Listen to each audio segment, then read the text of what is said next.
श्री गणेशाय नमः। हर हर महादेव। ओम नमः शिवाय। समस्त सनातन धर्म प्रेमियों को, जिज्ञासुओं को सादर नमन, नमो नमः। मित्रों,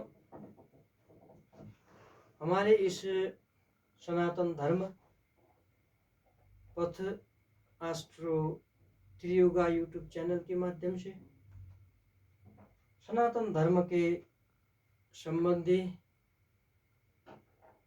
विभिन्न विषयों में, सनातन धर्म के अंतर्गत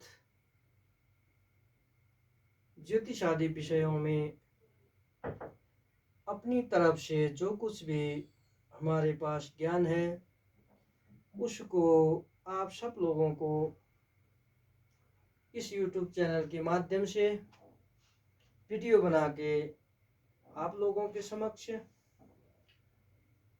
प्रस्तुत कर रहा हूँ। मेरा उद्देश्य यही है कि सनातन धर्म संबंधी कुछ न कुछ सनातन धर्म प्रेमियों के समक्ष प्रस्तुत करें। तो आज के इस विषय में थोड़ा भिन्न रूप से चर्चा कर रहे हैं। आज का विषय थोड़ा अलग है। अब आज का विषय विशेष रूप से YouTube संबंधी विषय है, परंतु इसमें भी ज्योतिष का ही चर्चा करेंगे, उससे बाहर नहीं जाएंगे।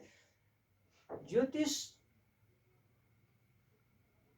के माध्यम से किसी भी जातक जातिकाओं को, जिसको भी YouTube पर काम करना है और YouTube पे काम कर रहे हैं, YouTube के माध्यम से धन अर्जन करने की सोच बना रहे हैं और YouTube शुरू भी कर दिया है काम करना। तो अब इसमें क्या ज्योतिषीय कोई भूमिका होती है, ग्रहों की कोई सहायता होती है, ग्रहों के कोई लाभ होते हैं या नुकसान होते हैं कुंडली के आधार पर, इसके बारे में हम चर्चा करेंगे। अब ऐसा है कि यह वीडियो खास तौर पर उन लोगों के लिए होता है जो लोग अपना YouTube चलाने का सोच अभी अभी कर रहे हैं, नए लोग हैं, और उन लोगों के लिए जो पुराने हो गए हैं परंतु उनका YouTube से अच्छा लाभ नहीं हो पा रहा है। मेहनत ज़्यादा कर रहे हैं, लाभ बहुत कम है, तो उन लोगों के लिए भी है। अब जैसे मैं मेरी बात करता हूँ, मैं भी एक नया यूट्यूबर हूँ। फिर अब आप लोग ये कहेंगे कि खुद का तो चल नहीं रहा है, हमको सिखा रहा है। ऐसा नहीं है, क्योंकि मैंने YouTube तो 1 साल पहले खोला था, जुलाई के महीने, परंतु उसमें कोई YouTube खोल दिया, उसके बाद उसमें कोई चर्चा नहीं की, उसमें कोई वीडियो नहीं डाला, तो कैसे आगे बढ़ता। खोल दिया, छोड़ दिया। उसके बाद मैंने सितंबर अक्टूबर के महीने में पिछले साल जब मैं बनारस गया तो शाम के समय काशी विश्वनाथ भगवान के चरणों में गंगा मैया की आरती के वक्त जब मैं वहां पहुंचा तो छोटा सा वीडियो मैंने बना लिया। फिर भोलेनाथ की कृपा से मेरे दिमाग में यह आया कि क्यों न इस वीडियो को मैं अपने YouTube पर डाल दूं। उसके बाद मैंने YouTube पे डाला, 2-4 व्यूज भी आए। फिर फल्गु तीर्थ गए, गया पे, बिहार को, वहाँ भी छोटा सा वीडियो बनाया, डाल दिया। उसके बाद फिर छोड़ दिया। फिर 1-2 महीने के बाद एक जगह भागवत में गया, तो वहाँ भी भगवान के छोटे छोटे वीडियो, आरती के, पूजा के छोटे छोटे वीडियो बना के अपलोड किया। वहाँ भी कुछ 60-70 व्यूज आए और 4-5 सब्सक्राइबर बढ़े। यह नवंबर दिसंबर की बात है। उसके बाद मैंने छोड़ दिया, काम ही नहीं किया उस पर। अब अप्रैल के मध्य 15-20 के ऐसे चल रहा था टाइम। एक दिन मैंने खुद की कुंडली देखी। जब मैं कुंडली देख रहा था तब मेरे मन में ख्याल आया कि मेरे कुंडली पर YouTube से संबंधित कुछ योग बने हैं कि नहीं। मुझे याद आ गया तो देख लिया मैंने। तो अब मेरी कुंडली में जो है योग तो बन रहा है, परंतु योग कैसा बन रहा है, मेहनत बहुत ज्यादा करनी पड़ेगी और फल कम मिलेगा। यूट्यूब के लिए, यूट्यूब में काम करने से, और अर्थ लाभ से ज्यादा मान प्रतिष्ठा वाले लाभ ज्यादा होंगे। तो मैंने सोचा क्यों ना हम काम कर ले अब इसमें, क्योंकि अब चाहे अर्थ लाभ हो, मान प्रतिष्ठा की बात हो, जो कुछ भी हो। तो उसके बाद मैंने ये पिछले मई लास्ट मंथ में थोड़ा मेहनत किया मैंने, क्योंकि मैं दिन में थोड़ा व्यस्त रहता हूँ, बाहर जाना पड़ता है कहीं पूजा पाठ इत्यादि करवाना के लिए, कभी किसी की कुंडली देखने के लिए। तो रात के समय, सायंकाल के समय 2-3 घंटा मैं काम करता हूँ। मई के महीने में काम किया मैंने। तो जिस हिसाब से मैंने काम किया, 2-4 वीडियो डाले, उस हिसाब से मुझे अच्छा परिणाम मिला। अभी इस महीने में मैंने जो मेरा समय दिया यूट्यूब में, उसमें करीब 90-95 सब्सक्राइबर हो गए हैं, 5000 के आसपास व्यूज हैं, 90-95 वीडियोस डाल रखे हैं मैंने। ज़्यादा नहीं कर पाता काम, छोटे छोटे वीडियो डाले हैं, और 4-5 कितने हैं लाइव स्ट्रीमिंग के डाले हैं, क्योंकि ज़्यादा टाइम ही नहीं होता। तो अब फुल टाइम इसको दे देंगे तो उसके बाद बच्चे भी पालने हैं, थोड़ा खाने पीने के लिए भी चाहिए, तो और काम करना पड़ता है मेरे को। इसीलिए मैं फुल टाइम इसमें नहीं देता हूँ अभी। अब भविष्य की बात अलग है, अब अच्छा चल जाएगा तो वो फुल टाइम भी दे सकते हैं, लेकिन अभी के लिए दिन में 2 घंटे, ज़्यादा से ज़्यादा 3 घंटे समय देता हूँ। कभी तो 1 घंटा भी नहीं मिलता है, बाहर से थक के आता हूँ तो सो जाता हूँ। तो इस हिसाब से जो मैं काम कर रहा हूँ अभी, उसके हिसाब से मई महीने में अच्छा परिणाम आया, तो मुझे थोड़ा ज़्यादा इंटरेस्ट लगा। अब मैं इसमें आगे और काम करूँ। तो इसी हिसाब से मैंने सोचा कि अगर यदि मैं 2-3 घंटा काम कर रहा हूँ, मैंने कुंडली देख ली है, तो मुझे कोई दिक्कत नहीं है। मैं चिंता नहीं करता मेरे व्यूज़ नहीं बढ़ रहे हैं, सब्सक्राइबर नहीं बढ़ रहे हैं, उसमें चिंता नहीं है। मेरा उद्देश्य क्या है कि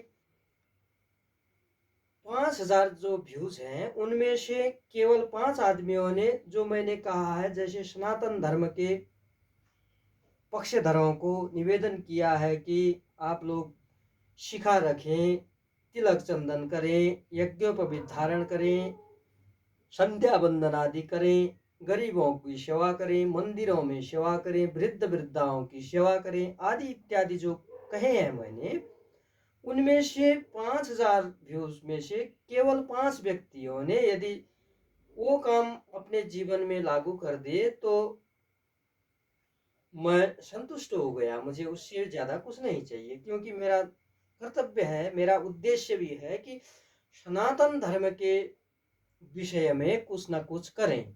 सनातन धर्म को प्रचार प्रसार करने के लिए, सनातन धर्म को आगे बढ़वाने के लिए, क्योंकि अभी सनातन धर्म जो है एकदम संकुचित हो रहा है। समाज में सनातन धर्म संबंधी बहुत लोग सनातन धर्म को छोड़ के जा रहे हैं। सनातन धर्म के केवल नाम मात्र के हो रहे हैं, तिलक धारण नहीं करते, जनेऊ धारण नहीं करते, यज्ञोपवीत गायत्री मंत्र स्मरण नहीं करते। तो कम से कम 2-4 व्यक्तियों को मैंने ऐसा करवा पाया तो बहुत अच्छा होगा मेरे लिए कि मैंने कम से कम 2-4 व्यक्तियों को सनातन धर्म के प्रति जागरूक किया। अब मुझे विश्वास है कि 5000 व्यूज जो हैं, 5000 व्यूज में सनातन धर्म के प्रति आप लोगों ने देखा होगा, जो मैंने कहा सुना होगा, तो उसमें से कोई 1-2 चीज आप जो लोग वीडियो देख रहे हैं वो जरूर अपने जीवन में लागू करेंगे, यह मुझे पूर्ण विश्वास है। तब इस तरह मेरा उद्देश्य यह था कि सनातन धर्म का प्रचार प्रसार अपनी हैसियत के हिसाब से मुझे करना चाहिए, इसीलिए मैंने यह कदम आगे बढ़ाया है। अब आज का वीडियो जो है वो नए यूट्यूबरों के लिए, अगर आपके कुंडली में योग बन रहे हैं और नहीं बन रहे हैं और योग बन भी रहे हैं, तो जो योग बनाने वाले ग्रह हैं वो ग्रह निर्बल हैं, बल नहीं पहुंच रहा है। आपको देने की तो सोच रहा है, अच्छा काम करवाने की सोच रहा है, लाभ देने की सोच रहा है, परंतु कर नहीं पा रहा है। क्यों? क्योंकि वो निर्बल है। जैसे उदाहरण के लिए आप कहीं पे मुसीबत पे हो, उस वक्त एक छोटा सा बालक और एक वृद्ध सज्जन, वयोवृद्ध आप पहुंचे, तो अब आप सोचिए, उन्हें आपको सहयोग तो करना है। वयोवृद्ध जो हैं वो सोचेंगे बड़ा मुसीबत में है, इसको सहयोग करना है, लेकिन कर नहीं पाएंगे। मन से तो सोच रहे हैं कि सहयोग करना है, कर नहीं पाएंगे, क्योंकि वो अपने आप ही कांप रहे हैं, वयोवृद्ध हैं, धीरे धीरे चलते हैं। वैसे बच्चा जो बालक है, वो बालक भी सहयोग नहीं कर पाएगा। इसी तरह अब कुंडली में देखिए, अब कुंडली में यदि ग्रह सहयोग करने की सोच रहा है, अच्छा है, शुभ है, शुभ स्थान पे है, आपके लिए कारक है, कुंडली में ठीक ठाक हो रहा है, लेकिन ग्रह जो है निर्बल हो गया, बल नहीं दे रहा है, बल नहीं है उसके पास, तो बिना बल वो क्या करेगा? सोच सकता है, कर नहीं सकता है। तो ऐसी स्थिति में आप क्या कर सकते हैं कि उस ग्रह को बल दे सकते हैं, अपनी ओर से उसका बल बढ़ा सकते हैं। करने वाली बात यह है, इसलिए मैंने आज यह वीडियो बनाने की ठानी है। अब सबसे पहले क्या करते हैं हम, कुंडली में कौन से ग्रह हैं जो यूट्यूब पर लाभ देने वाले हैं, यूट्यूब के माध्यम से अर्थ लाभ, मान सम्मान इत्यादि का लाभ देने वाले हैं, उनके बारे में चर्चा करते हैं। अब यहाँ पे मैंने 5 ग्रह लिए हैं, बुध, शुक्र, राहु, तीन ग्रह यहाँ पे हैं, कमरे के अंदर हैं, सूर्य बाहर है, गुरु बाहर है। अब देखिए,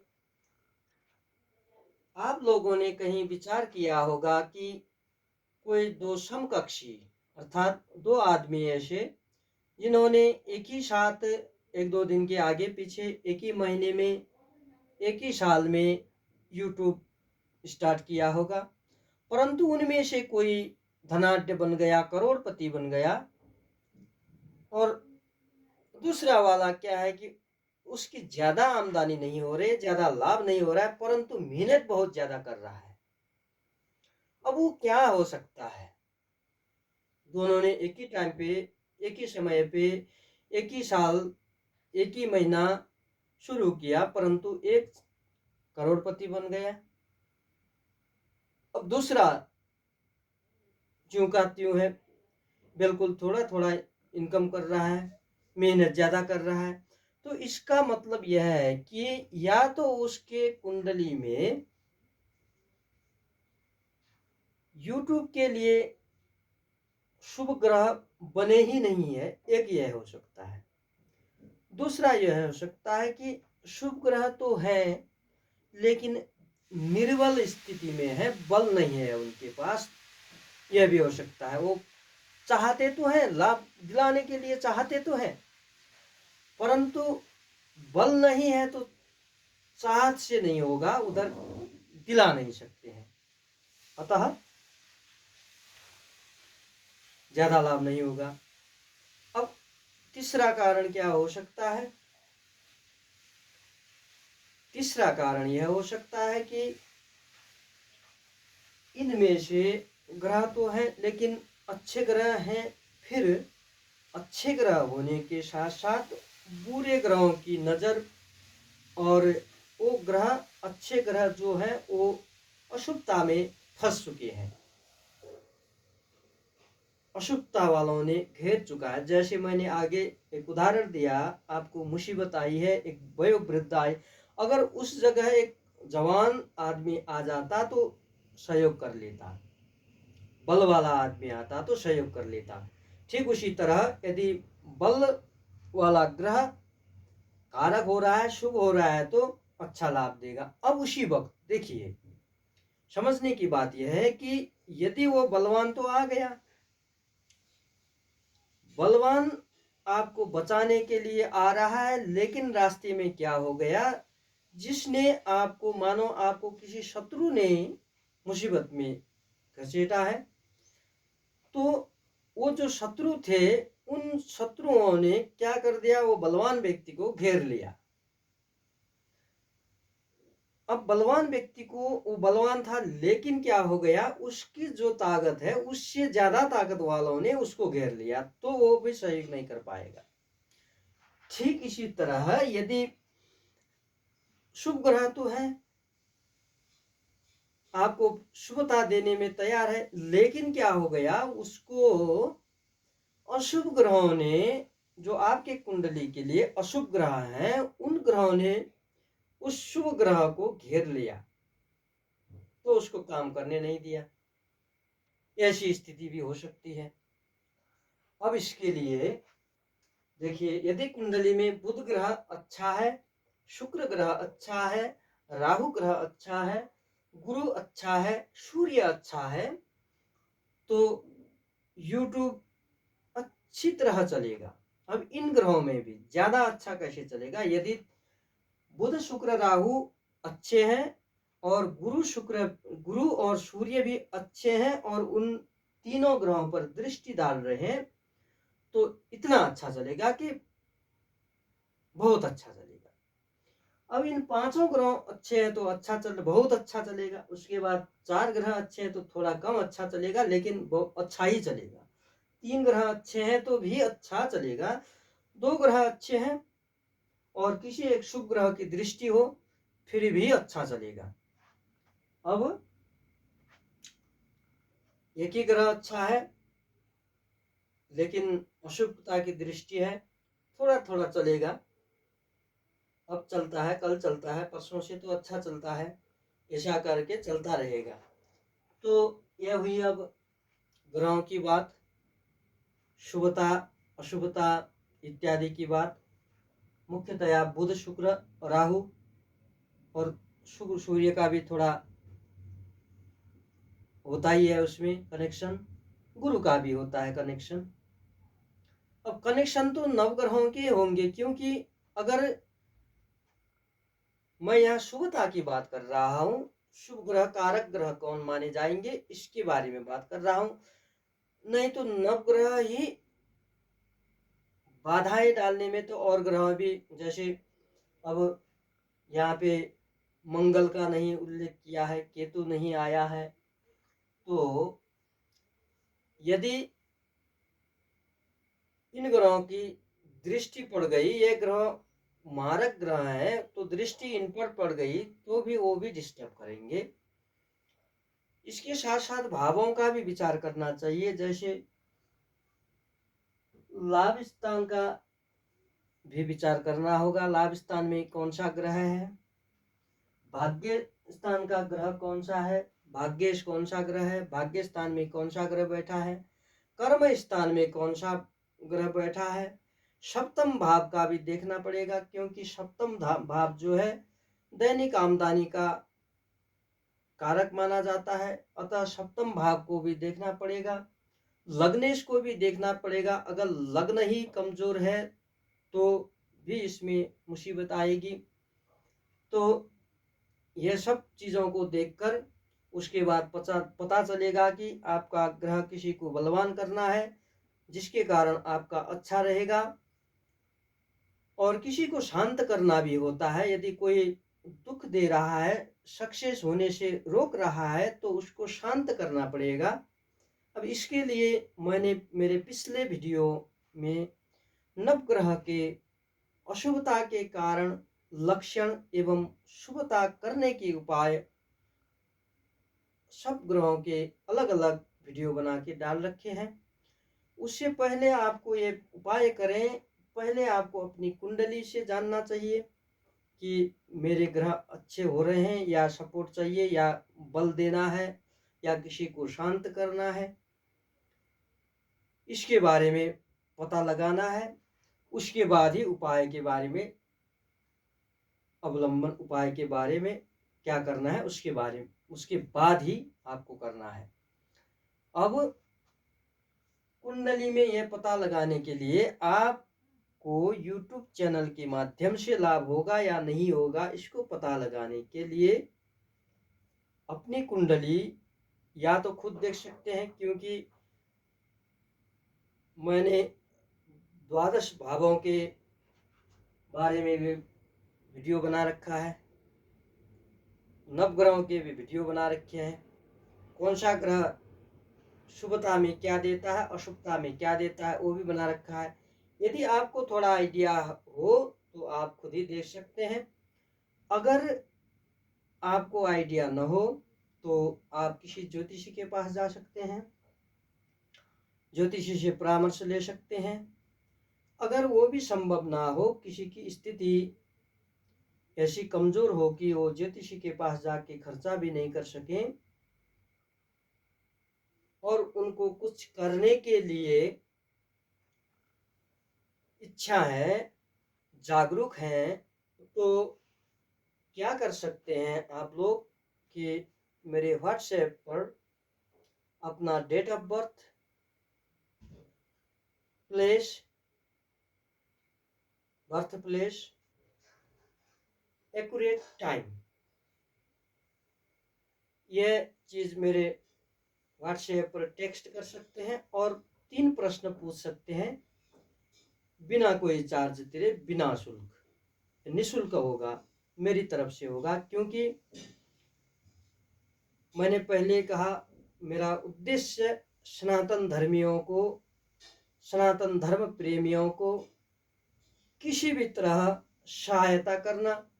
यदि मेरे छोटे से विश्लेषण से आपका कुछ अच्छा हो सकता है तो उसके लिए मैं तैयार हूं। मुझे जो भी ज्ञान है, जो ज्ञान मुझे प्राप्त हुआ है, उसके हिसाब से मैं आपको जो 3 प्रश्न पूछेंगे उनका जवाब देने की कोशिश करूँगा। और कॉल भी कर सकते हैं, लेकिन कॉल करने के लिए आपको समय लेना होगा टेक्स्ट के माध्यम से, क्योंकि मैंने पहले ही कहा कि मैं दिन पर घर में नहीं होता, बाहर होता हूँ। तो अब किस वक्त मैं घर पे आ जाऊँगा और किस वक्त मैं आपसे जुड़ सकता हूँ, इसके लिए मैं टेक्स्ट करके आपको बता दूँगा। उसी हिसाब से आप कॉल भी कर सकते हैं। अतः पहले अपनी कुंडली का देखिए अब, क्योंकि मैं भी एक नया यूट्यूबर हूँ, मेरे भी ज़्यादा सब्सक्राइबर नहीं है। मैंने पहले कह दिया 90-95 हैं और 5000 के आसपास में व्यूज हैं। अब फिर भी मैं ये क्यों बता रहा हूँ, क्योंकि अब कुंडली में कोई निर्बलता है ग्रहों की, अच्छे ग्रहों की, तो उनको साथ साथ ही जाइए, यूट्यूब पे भी काम कीजिए, ग्रहों को भी थोड़ा बलवान कीजिए, किसी को शांत करना है कीजिए। क्योंकि अगर दोनों तरफ से अच्छे बना के जाओगे, अच्छे रास्ते पे चलोगे, तो अच्छा होगा आगे जाके। अतः मैंने इस वीडियो को बना के आप लोगों के समक्ष प्रस्तुत किया है। तो मेरा व्हाट्सएप नंबर आपको स्क्रीन पे मिल जाएगा। जाते जाते अनुरोध है कि मेरे इस चैनल को भी सब्सक्राइब कीजिएगा, लाइक शेयर कीजिएगा। अभी के लिए जय जय श्री राधेश्याम, हर हर महादेव, ओम नमः शिवाय।